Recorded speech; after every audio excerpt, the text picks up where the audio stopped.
As Ukraine intensifies its missile strikes on Russia's military bases, satellite imagery reveals a curious sight. Russian bombers blanketed with pyres over their fuselage and wings.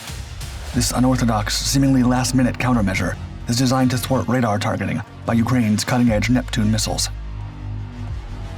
Since the war began in February 2022, Ukraine has steadily ramped up its counterattacks, using everything from Soviet-era jets to state-of-the-art missiles with infrared cameras. As the conflict drags on, and Ukraine continues its audacious airstrikes against Russian airbases, it remains to be seen how effective Russia's unique low-tech tire strategy will be. Months after launching what he calls the Russian special military operation against Ukraine in February 2022, President Vladimir Putin ordered an increase in Russian Air Force long-range operations deep inside the territories of its former Soviet Union ally. Unlike the plentiful footage of Russian fixed-wing and rotary-wing aircraft operating inside Ukraine, few Russian Air Force bombers have remained in the dark, operating secretly to avoid being captured by the media.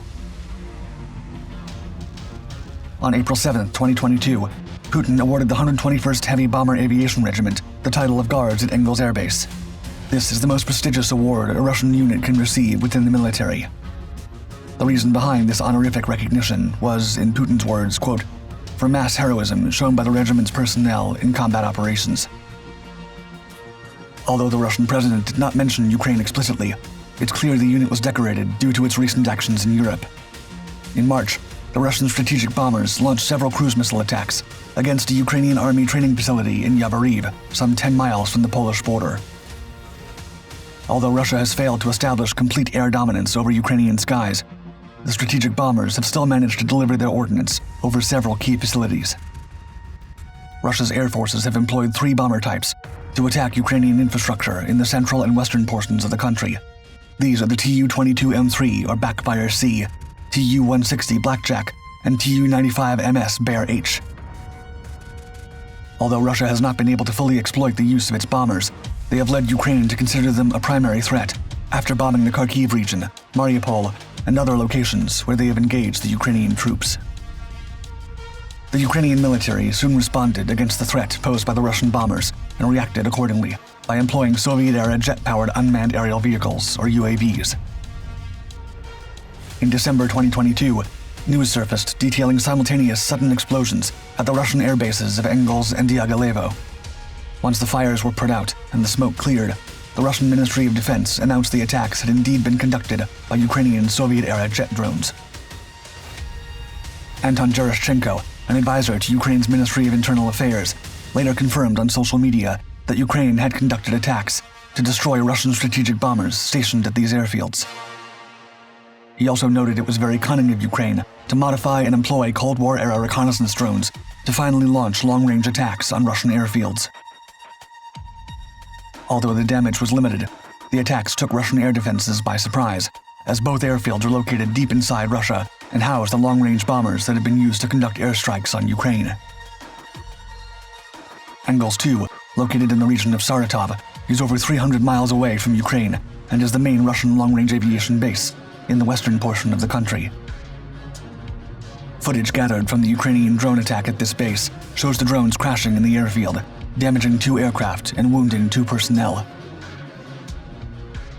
Not satisfied with these strikes, Ukraine launched simultaneous attacks with smaller drones across the Russian bases closest to the Ukrainian border.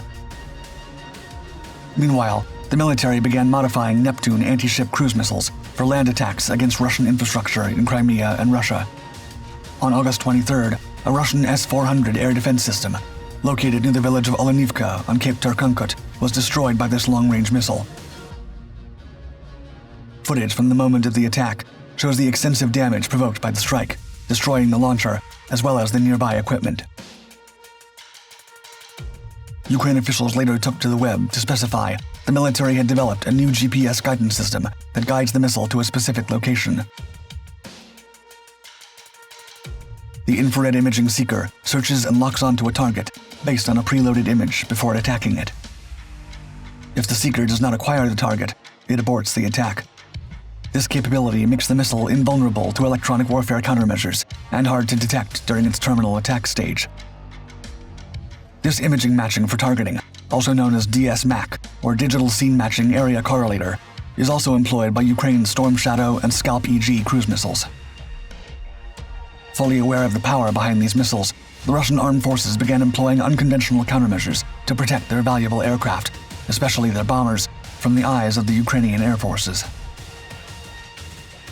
Days after Ukraine commenced employing its modified Neptune missiles to strike Russian targets, unique pictures of Russian aircraft and airbases surfaced on the web.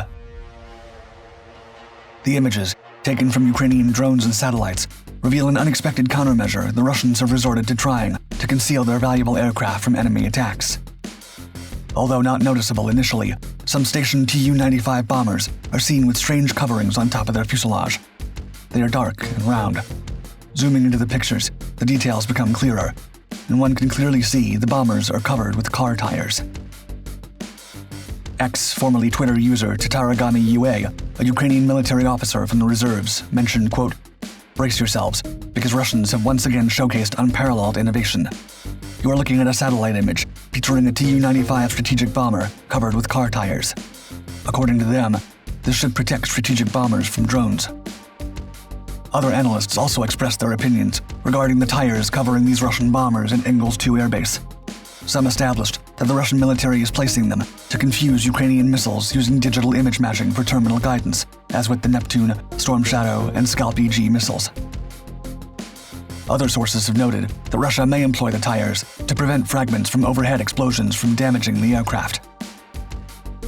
The satellite images from the Engels 2 airfield show at least 5 Tu-95 MS Bear H and 3 swing-wing Tu-160 Blackjacks, each with tires arranged around their fuselages.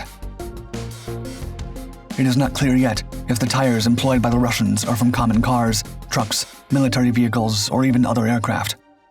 What is clear, however, is that without a doubt, it is a low-cost, improvised countermeasure to an urgent problem the Russian Air Force is suffering. It's only a matter of time before the long-range Ukrainian Neptunes begin hunting the Russian bombers. And once Russian air defenses fall, this improvised concealment may be the only way to keep the bombers out of harm's way. Although no information has surfaced detailing the effectiveness of such a tactic, the use of tires will probably extend to the more than 20 Tu-160 and 50 Tu-95 MS bombers stationed at Engels 2. If proven successful, the effectiveness of the Neptune and the other missiles will be drastically reduced, as the tires will break up the aircraft's infrared signature, confusing cruise missiles using image matching for targeting. Besides tires, other pictures released on the fighter-bomber Telegram channel, which has ties with Russian Aerospace Forces air crews, show an anti-drone structure fielded for test purposes at an undisclosed Russian airfield. The accompanying post said, quote, "This solution was urgently developed. In a couple of days, it was installed at one airfield to protect aircraft from drones. The dimensions allow this solution to be used for almost all tactical aircraft and some types of helicopters. If necessary, tarpaulin curtains impregnated with fire-resistant compounds are added in front and behind." It remains to be seen if both countermeasures work and help Russia protect its aircraft from the upcoming attacks of the new long-range missiles Ukraine will begin employing.